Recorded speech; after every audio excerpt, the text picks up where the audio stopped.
Welcome to Bleav in Colts, where Lawrence Owen and DeQuell Jackson brings you everything about the shoe.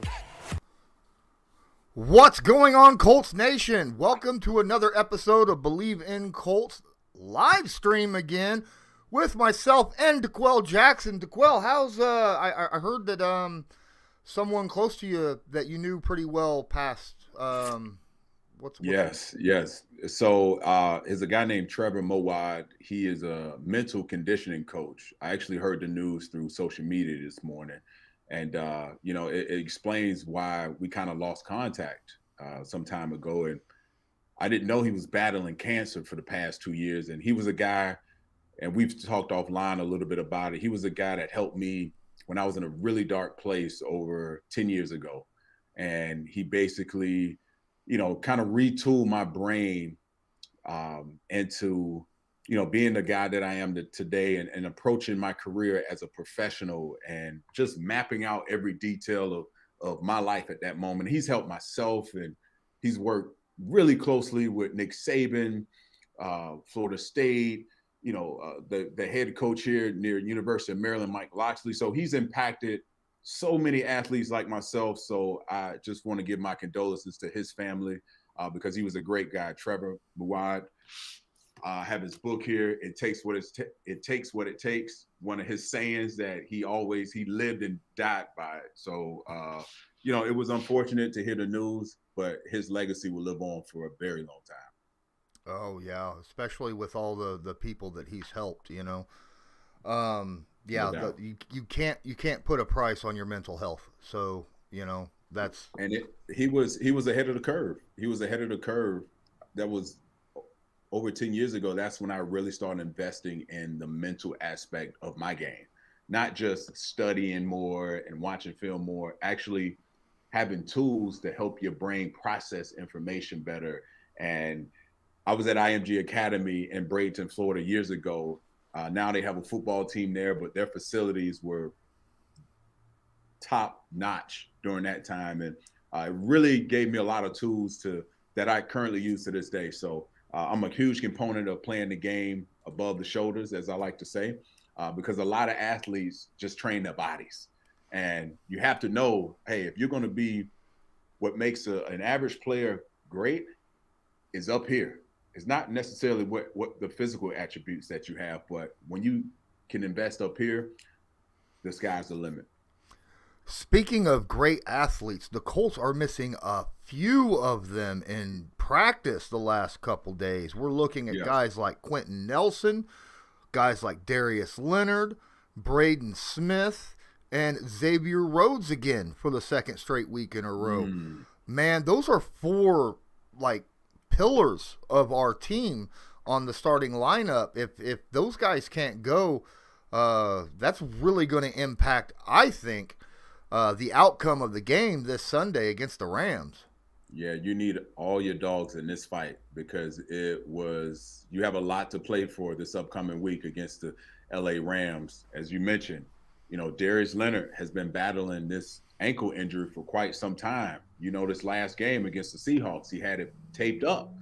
And I know as well as anyone, when you start the season off, not practicing, not getting that flow and creating that routine throughout the season, that impacts not only week 1, but it impacts you throughout week 17 and potentially throughout the playoffs. So it's imperative that the Colts do whatever they can to make sure all their dogs are prepared to play, because no one likes a lingering injury. And the more you play, the more you expose your body, the other injuries that creep up because of what you're having to deal with currently. So it's very concerning to me. Hopefully, as the week progresses, Wednesday and Thursday, these guys can be implemented back into the practice routine. But right now, I'm like you, I'm throwing that caution flag. Absolutely. Another caution flag that I'm worried about, the Braden Smith thing, right? I mean, he had a foot injury apparently happened during the game against Seattle, but didn't report it until Monday on the walkthrough. Come in and said, my foot hurts. And now the Colts aren't giving any kind of details on what the injury is or anything of that. Is that a common thing to where teams won't let anyone know? Yeah, it is. It is sometimes because of the adrenaline, and he may have had a Toradol shot, or that adrenaline is flowing. You know, it takes a day or two for your body really to calm down, and then when you get up and get active, you realize, holy crap, you know, my ankle isn't feeling right, or my shoulder has a tweak. And a lot of times, guys, early in the season, you want to avoid the training room, because when you decide to go in that training room, you're on the list. You have to come to treatment early every morning until you're 100% healthy. And as we just talked about, once you start off with an ailing injury, you know, other things start to creep up. So no, there's not many guys that enjoy being in the training room because you can't get out. I mean, you're talking about the day starts at 8:30. Some guys show up a tad bit early, maybe an hour earlier. But when you are, you know, obviously every guy wants to be healthy, but when you have to go to the training room, you're up at 5 in the morning. You know, you have to get there at 5 in the morning to take care of an injury that may or may not keep you from the game. So aside from that, it does happen. Some things you just don't feel right away. And a big guy like himself, I mean, he had a tough outing. You know, I'm not surprised there's something ailing him at this moment, but hopefully he's okay. You know, Wednesday he can get his body back, take a day off, and hopefully on Thursday and Friday, if he doesn't practice on Friday, then that's really concerning, because Friday everywhere in the National Football League is third down day. That's the most critical, you know, down in the, you know, throughout the National Football League, and it's important on both sides. So if a guy has anything kind of nagging, you sit him out Wednesday, you kind of throw him in the mix Thursday, and Friday is the day you want to see him moving in and out and doing third down day and short yardage day and so forth. So it's going to be interesting, and I'm going to definitely keep an eye on this moving forward. Oh, definitely got to keep an eye on Quentin Nelson. I expect Nelson and Leonard to play, like we was talking earlier. It's nagging injuries it's been dealing with for some time, but that I feel like the Colts will probably have them play with those injuries. They're just giving them time off to try to get right as well as they can. But we're talking about three guys on the offensive line between Quentin Nelson, Braden Smith, and let's not forget Eric Fisher, who's been limited for the last week. Yes. These three guys can't go. We're looking at a pass rush from the Rams that's starring guys like Aaron Donald and Leonard Floyd. All right. That's a scary. We thought we were in trouble. We thought that we had a bad outing on Sunday against the Seahawks. We can't have something like that against the Rams. No, I 1,000% agree with you here, Lawrence, because on the other side of things, the LA Rams, that D-line, that's a proven bunch rushing the passer. Mm-hmm. And if you paid attention to the film and you watch our O-line play last week, you better believe Sean McVay and that defensive staff is trying to manipulate ways to move number 99, which is Aaron Donald, around to whatever glaring weak spot that we have on our offensive line to expose it. So if we don't have any of those guys available, even if they are available, we know they're playing on one leg. You know, they're going to be, you know, it's a target on their back. So it's going to be interesting to see. This is like I said, this is a proven bunch on the D-line standpoint for the Rams. But this, like, we have to find ways to either get the ball out of Carson Wentz's hands very quickly, run the ball, win the time of possession. We have to do things to negate some of those glaring holes at this moment. Speaking of running the ball, I just got off recording with LA Football Podcast, and he's a little worried about the run D. The Rams do not like to stack the box against the run. Yes. And the Colts have got quite a good running back stable. Do you think that Indy should really lean heavily on that aspect of their game in order to help Carson Wentz out? Hell yeah. I watched the same game that you watched.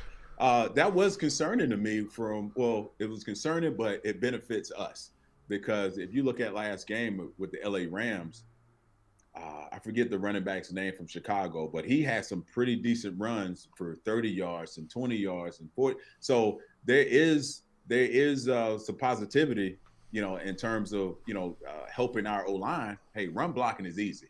When you become an O-line, that's the first thing you learn how to do is run block. So that is fair to say from the Rams standpoint. It's a way to keep Aaron Donald kind of stabilized. When he's able to pin his ears back and he knows it's 3rd and long or 2nd and long, that's when the game becomes very difficult for Carson Wentz, because now you have to throw the ball deeper down the field. You got to create more chunk plays down the field, and that's what we want to avoid. We want to get in 3rd and medium and win 1st down and those type of things, and that will come with running the football and being committed to running the football against this Rams defense. Absolutely. So there was a lot of question marks around Carson Wentz in this game. You and I, we said that, we thought that Wentz played pretty good considering the circumstances. But we go back and we look at his time to throw, and it's one of the worst in the NFL during week 1. It was like 2.8, 2.9 seconds. That's pretty long. Where do you feel that because obviously we don't want Carson Wentz holding the ball too long against this defense. What can the Colts do to help alleviate that? Sure. The first thing that comes to mind is receiver bubble screens. It's just like a run play, but, you're able to get those D linemen running from sideline to sideline. Let's tire them out. Another thing is hurry up offense. Let's hurry them up. Let's get them off track. Let's get Aaron Donald off the field. Let's get him a breather. Excuse me. And you have to manipulate the game somehow, some way. You can't just think we're going to line up, give the defensive coordinator time to look at his play sheet, look at the play clock, look at the down and distance, and be able to call a really, thought out game. You have to speed up everything, and that speeds up, even on the defensive standpoint for the Rams, it speeds up their checks and what they're doing. So now you create holes and what have you. But to answer your question directly, I think we have to throw bubble screens. I know we threw a lot of screens last week because of the O-line situation. You have to somehow get creative, some trick plays. Frank Wright has them in his bag. You have to go to that bag of tricks that he has to see how the Rams are going to defend this football team. And, you see what works, you jot it down, you see what doesn't, you don't come back to it. But somehow, some way, the running game has to work. The defense definitely have their work cut out. I think they're going to step up to the plate, because if they can sustain that momentum, they played within the second half, only giving up 7 points and kind of stalling Russell Wilson-led offense. If they can carry that over to this week and Lucas Oil, I like our chances. All right. So interesting stuff here in the chat. We got Daryl Ingram, long-time follower of mine, says, DeQuell, big fan of yours from Canada. Really enjoyed your game, especially when you played for Indy. Go Colts. Canada's showing some love. Yeah, that's right, man. I really appreciate you being in here. All of you guys that are in.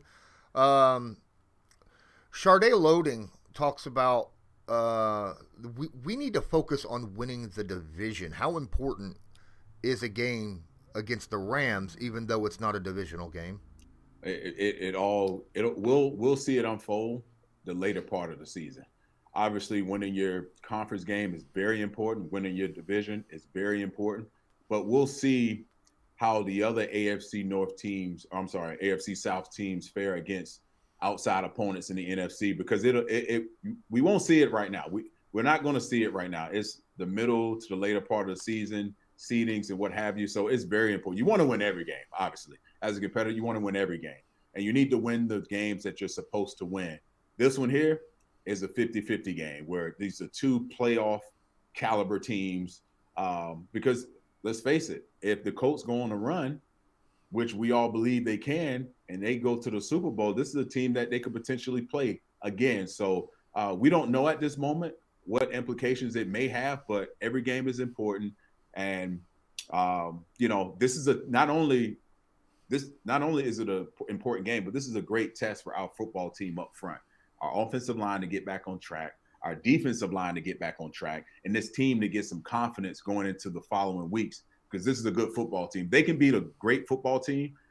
That's going to spill over to the following weeks. And as a former player, it is very important. Guys look at those games when you're playing elite talent, and if you can beat elite talented teams, that's going to give you confidence to win within your division and so forth. Great. So, here's the thing is when I was sitting there and I was talking to the guy from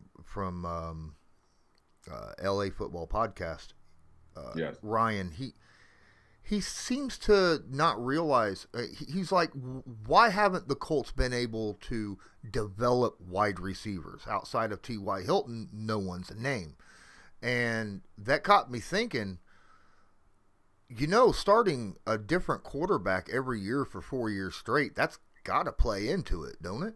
Yeah, no doubt. No doubt. Ever since Andrew Luck left, he retired, Chris Ballard is trying to figure out this roster, and I think he's done a damn good job of building outside and now coming in. You have a quarter.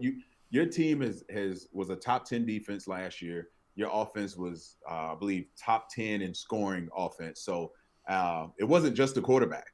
We could all agree last year Phillip Rivers wasn't the guy that he was when he walked into the league. He chose this team because they were well stacked in all the other areas. So I think the football guys have sprinkled the football magic on this franchise to go from Peyton Manning to Andrew Luck. And now you're still in a very solid position to make a run in the playoffs and ultimately win a Super Bowl. But in terms of receivers, of answering that question, they had needed to make a big spill in free agency because you had a solid football team. Now, when I was there in 2014 and 2016, we had Reggie Wayne, T.Y. We had a ton of guys that were playmakers, Frank Gore. So it kind of shifts and, it shifts. But Chris Ballard, I think he's done a phenomenal job. Hey, if there's a receiver that could potentially help this football team, great. But I don't think that's Chris Ballard's mind. He's building the defense. He's building an offensive line. Something that we hadn't been really great at, even when Andrew Luck was here. Now, if Chris Ballard, I'm throwing a hypothetical out there now, if Chris Ballard ran this football team years ago, who's to say that Andrew Luck wouldn't have retired? He would have been healthy. We would have made a deeper run, some odd years ago. So there's a lot of what ifs. We can play that game all day, but I don't think the Colts have necessarily needed a big dynamic playmaker at the receiver position. Okay. Speaking it helps. Yeah, it always helps. It always helps. But I don't know. I'm of the opinion if you have a bunch of producers, not a main go-to guy, but a bunch of what you would consider number twos on a team, then I feel like that's harder to defend, right? Because no doubt. Yeah, no doubt. Because T.Y. Hilton has had a heck of a career. He's one of the most underrated receivers there are for his size and what he's been able to accomplish in a short time. Not a short time because he's a veteran, but obviously he's dealing with some injuries now, and that happens in this game. But T.Y. isn't the biggest guy. He's been able to be a number one receiver and hold his own with Reggie Wayne was there and Andre Johnson was there, and he was still the main focal point. So we can't overlook the contribution T.Y. Hilton has made for this football team. Yes. Let's see here. Talking about, let's go flip on the defensive side because they've got their work cut out for them, at least in the passing game. Matt Stafford and that passing game looked absolutely phenomenal against a very good Chicago Bears defense. They have so many, and they had weapons that wouldn't even utilize. Like Deshaun Jackson, I think had one catch that game. I forgot he was they went to commercial, and I forgot he was on the football team. I'm like, wait, they have Deshaun Jackson? Oh, right? My God. They have speed, man. They have speed, but I agree with you.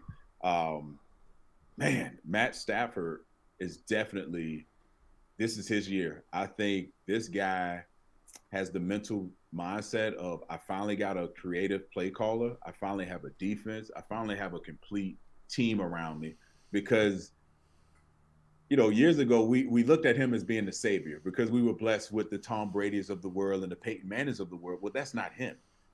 Every decent quarterback or elite quarterback needs a team around it. You take Brady out of the equation, I think this is a scary football team. And like I mentioned earlier, if the Colts can somehow win this football game, not shoot themselves in the foot, not turn the ball over, not give up big plays by miscommunication on the back end. You can be a quality football team like this. Man, this gives me a lot of confidence moving forward. And, you talk about the weapons they have on offense, Cooper Kupp. And, that's another guy that you need to, on third down, that guy is so elusive. Oh, and guess who's going to probably be matched up on him a ton is our buddy Darius Leonard. And he's hobbled right now. And I know what it feels like to have a guy like Wes Welker or whatever of these slot receivers that used to play for the New England Patriots. And I knew when it was coming. They'll spread you out in trips. Darius Leonard, because of his speed, he's going to be matched on the number 3 receiver. Typically, it's going to be a Cooper Kupp or one of these slice and dice type of guys. They're going to go after him. They're definitely going to go after him. So it's important that we play with the lead. We don't play from behind, that we can, help ourselves here and win that time of possession. But the Los Angeles Rams is a scary, scary team. Yeah, don't forget. I mean, they've got Robert Woods too. That man can be some danger. That's a lot of weapons for Matt Stafford. I mean, a lot. And last week, we watched Kari Willis let one guy get behind him twice, which was half the score for Seattle last week. They have multiple people that can get behind our defense. And that worries me a lot. It's a head scratcher. Mm-hmm. It's definitely a head scratcher. Man, yeah, we have to be able to take the big plays off of us. We can't give them up defensively. It's going to be tough from an offensive standpoint to chuck the ball down the field because you have a guy like Jalen Ramsey who don't even throw his way, don't even look his way. The guy is just a savvy vet, can still challenge receivers. Still plays great in zone coverage. I think this is going to be a very interesting game because the Colts, they can't afford to go down 0-2 and lose your first 2 home games at home because I don't know what the statistics say now, but I know when I was playing, the percentage of you making the playoffs were very low if you were to lose 2 games in a row. So I think they all understand that. I think Frank Reich has probably, really got the attention of those guys because this isn't indicative of what this football team can play like and will be as the weeks pile up. But I do think we have opportunities because the Rams defense has shown, as we talked about, vulnerability of stopping the run. They're great at rushing the passer. They're great at defending the pass. But in terms of defending the run, I think we have an area where we can gain some good points and some good yardage off of that. Jason David brings up something, news that just came out, I think it was yesterday. The Colts 5th round pick, Sean Davis, was released from the practice squad. That's interesting. So it's basically wasted a 5th round pick this year. Wow. That's a head scratcher. That's odd. He made the team. Mm-hmm. He was on practice squad, and we clearly had communication issues on the back end last week.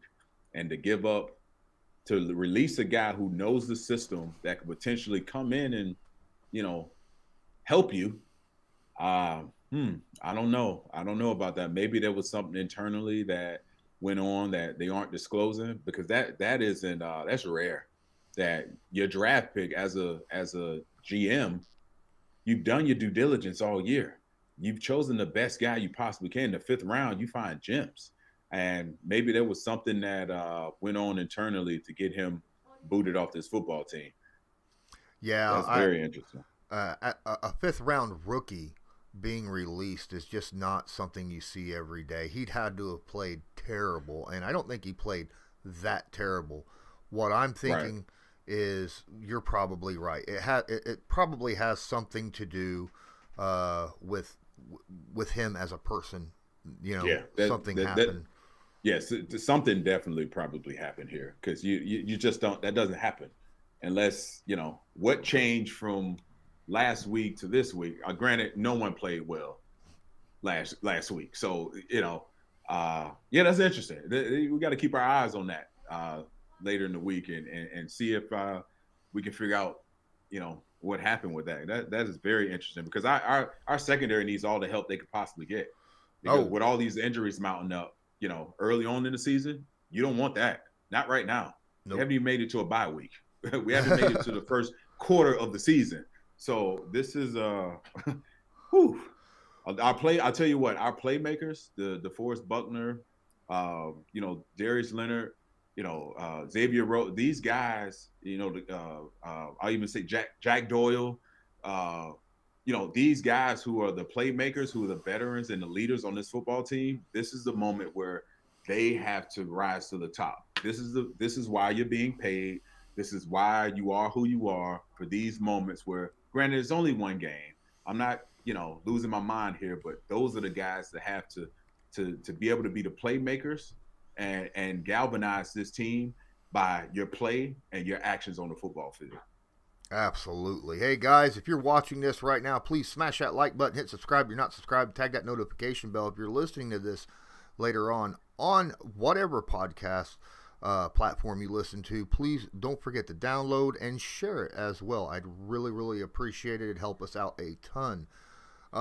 So, yeah, you talked about the bye, and Alpha Wolf in the chat says we got a long way before that bye. Long way. Man, I can't imagine playing 17 weeks. 16 weeks was a lot, man. And I remember, Lawrence, when you go into a season, you want to be as healthy as possible, because mentally, when you don't feel like you're at your best when you start the season, it affects you mentally. It's going to affect you down the road, and what gets you out of that is a win. You feel better. Your body it's amazing how good your body feels when you win a football game. These guys hadn't won since last season, so you put in all this work in the off season, and then you get to OTAs and mini camp and training camp and first game. Not only do you get beat in a bad way. You don't play really good football. So these guys are itching to play really good football. And the LA Rams, they're in the house. I'm sure it's going to be a packed crowd. They're going to be ready to see their team play the way they know they Bleav they can play. We all will be watching. It's going to be I'm interested to see what type of offensive scheme and philosophy Frank Wright and company are how they're going to attack the LA Rams and that front seven of theirs. Absolutely. And find a way to not have the 3-and-outs that they had against Seattle, because that is killer. And what causes a lot of 3-and-outs is self-inflicted wounds, false starts or miscommunication, missed assignments, things of that nature.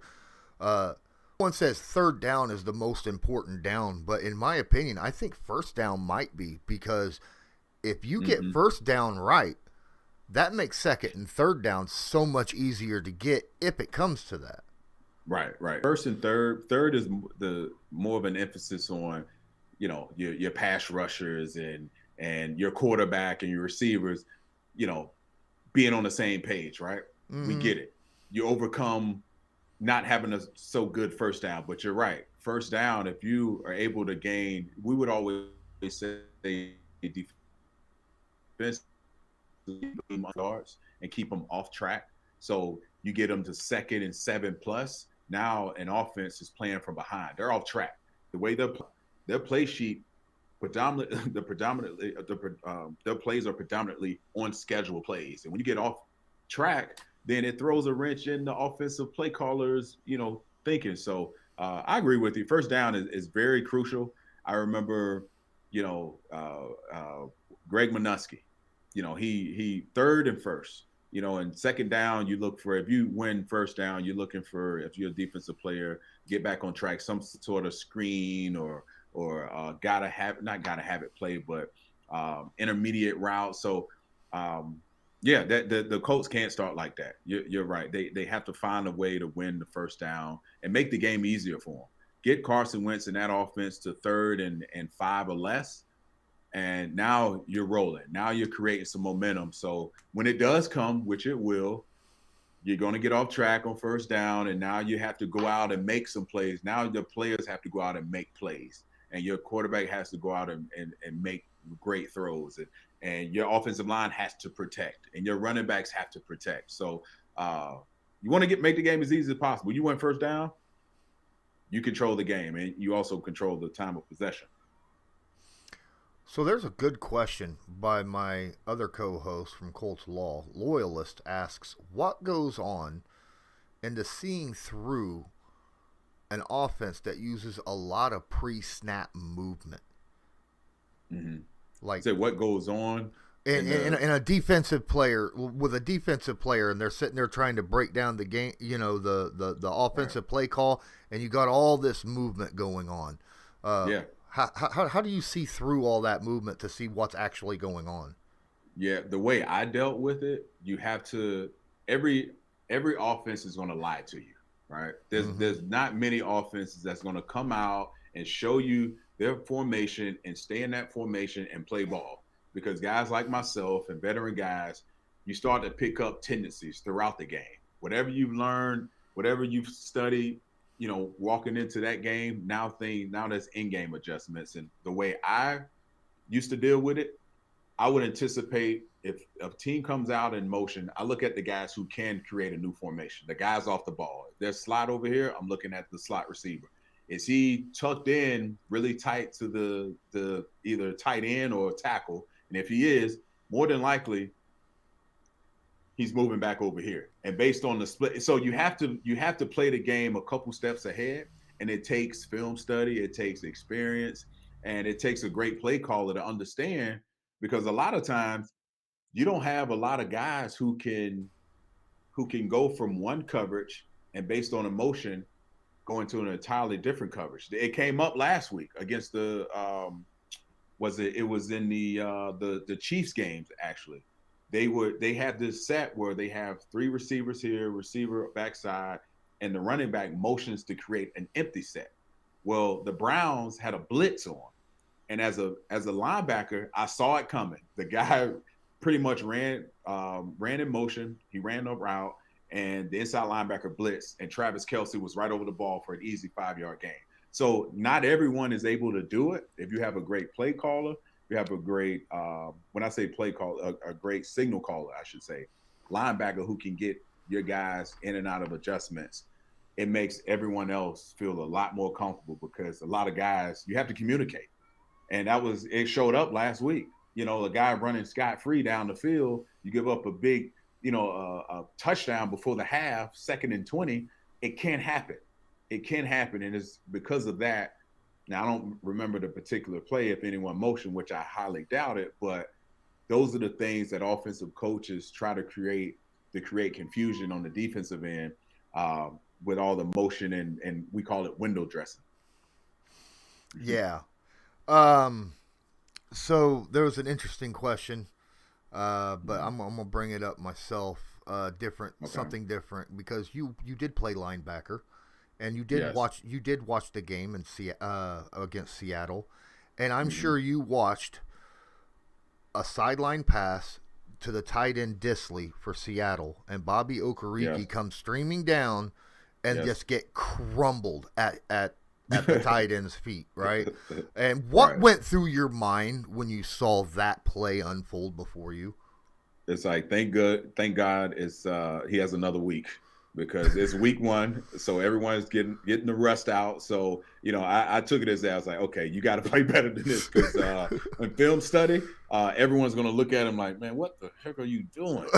So it happens. It happens. That's the realness of being in the NFL locker room. Everyone sees it. If you have an embarrassing play, you better believe everyone on the defense is going to see it. But it was, thank goodness it's week 1. Hopefully he'll come out and play a lot better against the LA Rams, because that's the way it goes, man. That's the way it goes, Lawrence. You put a bad play out there, it's like, man, I can't wait to put, the strap up and show what I could do and not have that be the last image of, me on the field. When something like that does happen, do those players get picked on a lot during the week? Absolutely. Absolutely. Absolutely. That's one area I do miss about the NFL locker room is you got to be thick-skinned, man. You got to be willing to take a joke. And when something like that happens, I hate to talk about myself, but I'll say this. When you brought that up, I go to two things. There's a Sports Illustrated years ago when I was playing for the Browns. We were playing Minnesota, and the guy by the name of Adrian Peterson had a career day against us. And just so happened, I forget the offensive lineman's name, but you pick up the Sports Illustrated, you'll see Adrian Peterson, running through. He broke through the second wave of linebackers or whatever. And you see a Browns helmet on the ground with a thick patch of grass in his helmet. And he's wearing this helmet here. And it was me. So, I still, oh my gosh. Like, can you imagine? It was on Sports Illustrated. Wow. There was Sports Illustrated magazines probably posted. I mean, it was, you got to be thick-skinned, man. And you have to make sure you have more good plays than bad plays, or else you won't have a job. And the other instance is Steven Jackson. When he played for the St. Louis, it was the St. Louis Rams at the time. Yeah. We all know he had a great stiff arm. And this guy was as big, if not bigger than I was. And he stiff armed me on the sideline up under his team's bleachers, the seating. Yeah. So he stiff armed me, and I think I ran maybe 10 yards and I slid underneath their bench. And it was the most embarrassing thing I've ever been a part of. So it happens. It does happen to all of us. If you play long enough, it's going to happen to you. But that's funny. You remember all of that those great memories. Right. Oh, I don't know if we're still. My stream just flashed and it says live. I don't know if it's still going or not. Hopefully it is, because I'm going to continue going. Yeah. We have to here. Let us know in the chat. All right. Yeah, let us know, man. We're here for you all. Keep the questions coming. All right. Definitely. Because there was one question here. Charday Loading asks, who do you think has a better D-line, the Bears or the Colts? Is that a trick question? I mean, the Bears got hits. I mean, they got a certain number 52 themselves. 52. Yeah, him alone, kind of.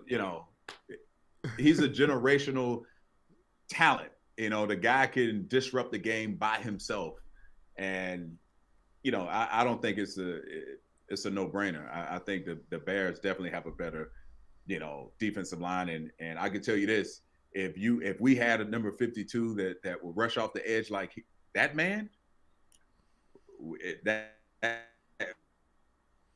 we would be. I don't think what happened last week would have happened as much, because the havoc that guy can create is, bar none, one of the best to ever do it. Yeah, she's saying, or Charday is saying that you're just asking because the Bears didn't get all that much pressure against Stafford, and that's worrisome. But the one thing we do have is DeForest Buckner and Grover Stewart, and those two guys are very solid in the middle. Sure, they could get pressure on the outside, but Stafford's one of those guys who likes to step up into the pocket. And if we could get pressure with our defensive tackles, that'll stop that, right? Yeah, no doubt. And one thing else you have to remember is Sean McVay and his offense. He likes to get his quarterback outside of the pocket. He loves bootlegs and play action pass. So that actually isn't as traditional as a traditional offense will be in today's game. So Sean McVay does a great job of helping his quarterback, who's somewhat mobile, get outside of the pocket. So guys like Grover Stewart and DeForest Buckner, they would, they obviously pose a threat in the interior of the D line, but Sean McVay is smart. He helps himself by getting his quarterback out of the pocket and not having him be a statue, a standing target. And we all know when that's the case, our pass rush can have a field day at that point. And that's what makes their offense so unique. And you couple that with the reverses and the creativeness that Sean McVay comes up with. And it's an exciting offense to watch, but it's also a very difficult one to defend. Oh, yeah, very, very difficult. But, I do like our front seven against that. But last week, the Colts brought a lot of pressure. It's something that Matt Eberflus, you didn't see a lot of extra blitzes and stuff from Matt Eberflus previously. Yeah. And last week, we saw a ton of it. We saw a lot of extra blitzes and stuff like that, guys coming in. I'm almost afraid to see something like that against Matt Stafford in this Rams offense, because if you're bringing an extra guy, that's one less person in coverage, and they got so many weapons. Yeah, I think because the game dictated it last week, because we were down and you had to change the math in a sense and give them a different dose of who we are and break your tendency of how we run our defense. If we see that this week, I don't think it's a good idea, because they do too many sprint outs and rollouts and things of that nature. Either you have to call the right pressure for the right play. If not, you have to play in coverage. As you mentioned, they have too many weapons on the other side, Cooper Kupp and Robert Woods and those guys. And you don't know, it's too early to really know what Sean McVay and a Matthew Stafford-led offense will be. They're still finding out who they are. So it's going to be a touch difficult for Matt Eberflus to figure out, okay, I know Matt Stafford and I know Sean McVay. How are they going to – you have to study last week like it's a blueprint of who they are. You only have one game to show you that. So I think Eberflus is smart enough to know, it's like, hey, we don't want to pressure. We don't want to pressure as much as we did.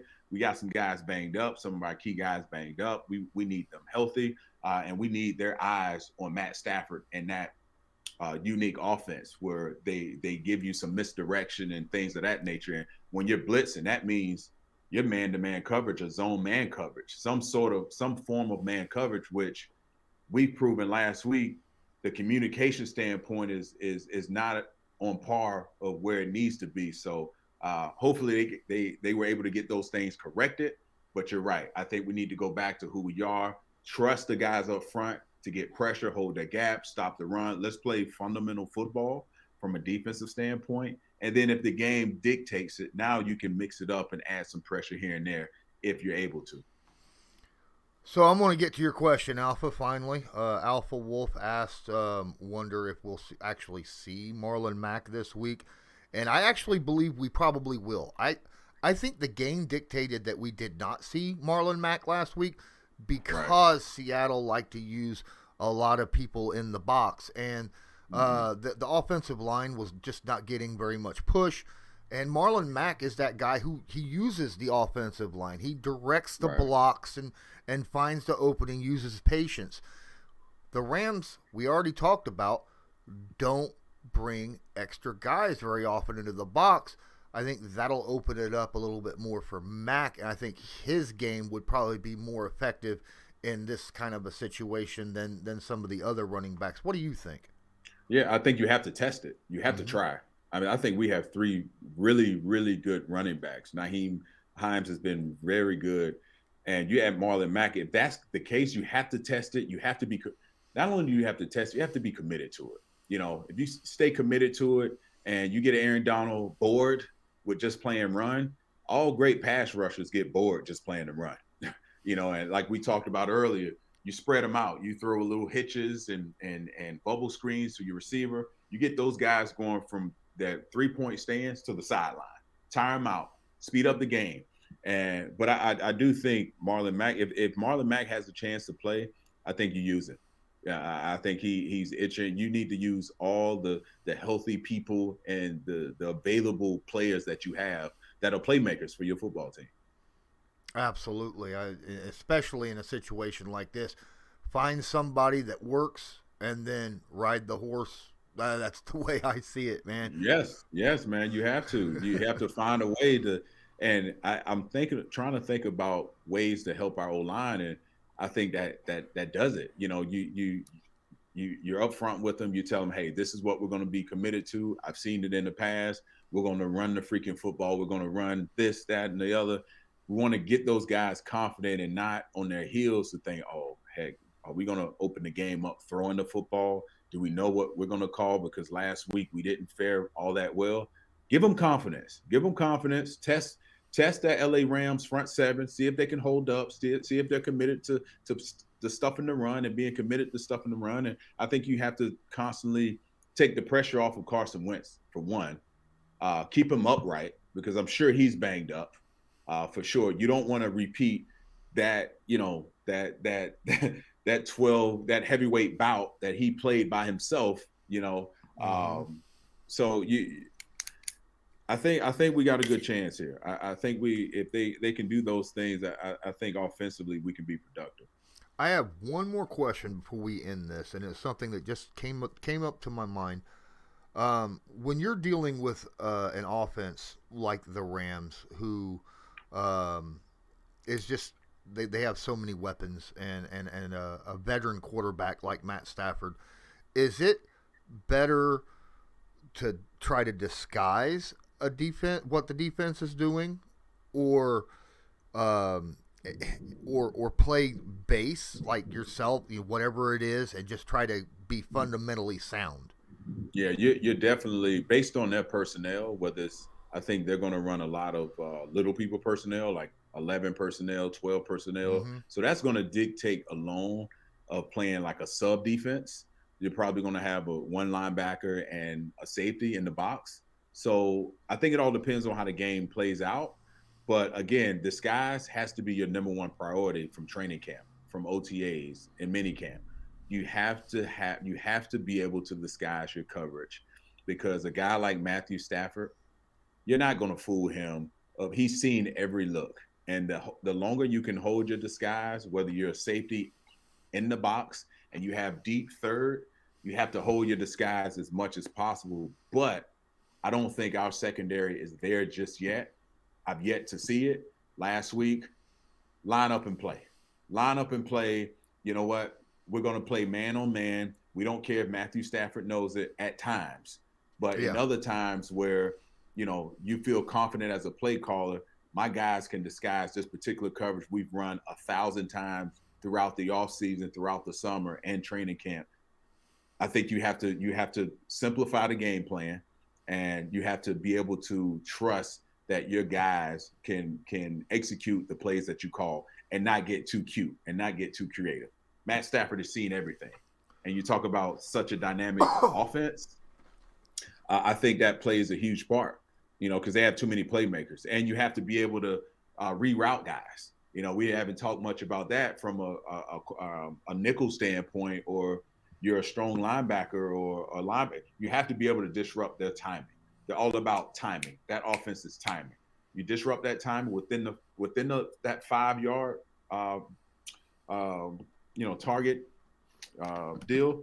I think you disrupt that time in your hands defense. Okay, so another question came up. Loyalist brought it up, and that's a very good. You was talking about how you expect them to play a lot of 11 or 12 personnel on offense. Do you think Indy should run a lot of 13 or 22? That you know what? If you're committed to running the football, we'll see a lot of it. We'll see more tight ends in the game. We'll see some counters, some misdirection plays.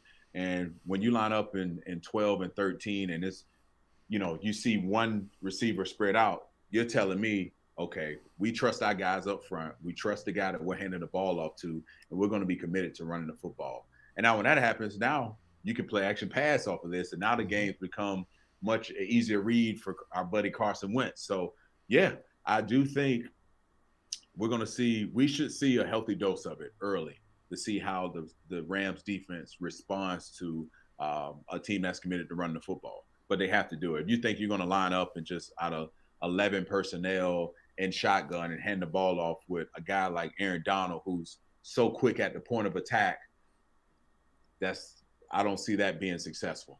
Nah, I think you have to put big bodies on him, move him around, double team him, chip him, work up to the next level. You got to keep a body on the body with him. Absolutely. Even if it's Quentin Nelson, you're expecting a lot of Quentin Kelly combos. Yes, no doubt. No doubt. You have to wear him down. He has to be hit multiple times by multiple people every single down. And if not, you trap him because he likes to swim, move, and blow past guys. You trap right in front of him. You run a draw right in front of him. You force him, not all the time, but when he gets in the rhythm of because he's going to put pressure. He's going to put pressure and stress on our offensive line. That's what he does. That's who he is. And you have to negate that by, letting that, running traps and things of that nature when he's, jumping outside of his gap. Absolutely. All right. So we're going to come to near the end of this. We're going to go ahead. Alpha's screaming. Game predictions. So I'll give mine first on this game. Honestly, I feel like the Colts have a shot, but the problem is, from what I saw against Seattle, what I saw week 1 from both teams, and then plus what I'm seeing on the injury report, it worries me, it's worse. And this, in my opinion, might be the toughest game of the year for Indy. The Rams might be. I mean, there's a lot of people out there that are saying the Bucs are the best team. I think the Rams are right there, as maybe the best team in the NFC. Yes. So I know this is a home game. I understand how important this game is, but the realistic person of me is seeing more of a 31-24 Rams win. I appreciate your honesty. I really do. I appreciate your honesty, and I'm not going to follow you up with that. However, I think they get back on track. I think it's going to be a highly competitive football game. I think all the worries that we have are fair worries to have. However, I think Frank Reich, I think that defense comes to play. I think they shock and give these Rams a dose of what real football in the AFC South, how we really play football here. As far as a prediction score, what'd you say, 31-24? I definitely think I'm going to go 27-17 Colts. Wow. Colts win at home. Holding the Rams to 17 points. Yeah. That's a defensive stand there. I'm doing it. I Bleav in my Colts D. I Bleav in them. And so do you. I'm saying I really feel like they're going to need that type of victory to really prove to themselves, like, hey, last week was a fluke. That isn't us. We didn't expect that from ourselves. And I really feel like this is the moment where Carson Wentz comes to play. Things work well. We get some calls. We're at home. The fans are going to be loud. I really think they need that type of victory. If not, they got some work cut out. Yes, they do. This will be a very, very tough game. I do think the Colts definitely have a shot at winning it if everything goes the way they need it to go, right? They need to dictate this game, not the other way around, the way Seattle was dictating how the Colts played. What do we have defensively? We have 1 turnover and 40 more, or was it 40 was the prediction? How many turnovers? 40. So we have 39 more to go. Maybe hopefully we get 3. We get 3 this weekend. Do you think the halftime festivities of this game might have an effect on the game with the crowd, because you do know what's going on at halftime in this game, right? Yes, I do. I you know what? The players, unfortunately, unless the guys can come and hang out at the building and talk to these guys ahead of time, if they don't do any of those things, honestly, the players don't really feel that energy, because you're in the locker room and you're going over checks and, different things. However, I'm sure they've been asked about it a ton. to say it having a huge effect on them, I don't think so. I don't think so unless, Edgerrin James and those guys come and actually talk to them and hang out with them a night before the game.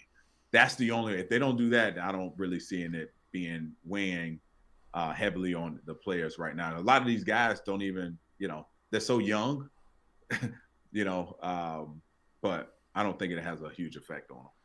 All right. Well, I think it'll have an effect on the crowd, but no doubt. Yeah, but on the players themselves, I get what you're saying. All right, guys, I appreciate everyone that was watching and listening to this. Please don't forget, smash that like button, hit subscribe if you're not subscribed, tag that notification bell. Go check out DeQuell's podcast. DeQuell, give them a little bit of information about what it is and where they can find it. Yes, please go follow us on Instagram at Athletes Unplugged. I have a podcast. We actually just dropped a new episode yesterday, actually. A funny friend of mine, he's a comedian. He used to play college football. He got injured, but he was able to pivot himself into a comedian role. But aside from that, go check it out. It's me and my friends just talking ball. It's therapeutic. We talk about the good, the bad, the ugly, and everything underneath the sun. So go check it out. Athletes Unplugged. It's on all your major social media platforms. You can go check out DeQuell Jackson on Instagram at DeQuell Jackson without the, what's that called? Apostrophe. Yeah, without that. You can check me out on Twitter at Colts_law, and of course on YouTube, Lawrence Owen. And until next time, I'm Lawrence Owen. That's DeQuell Jackson, and until next time, go Colts. Have a good one.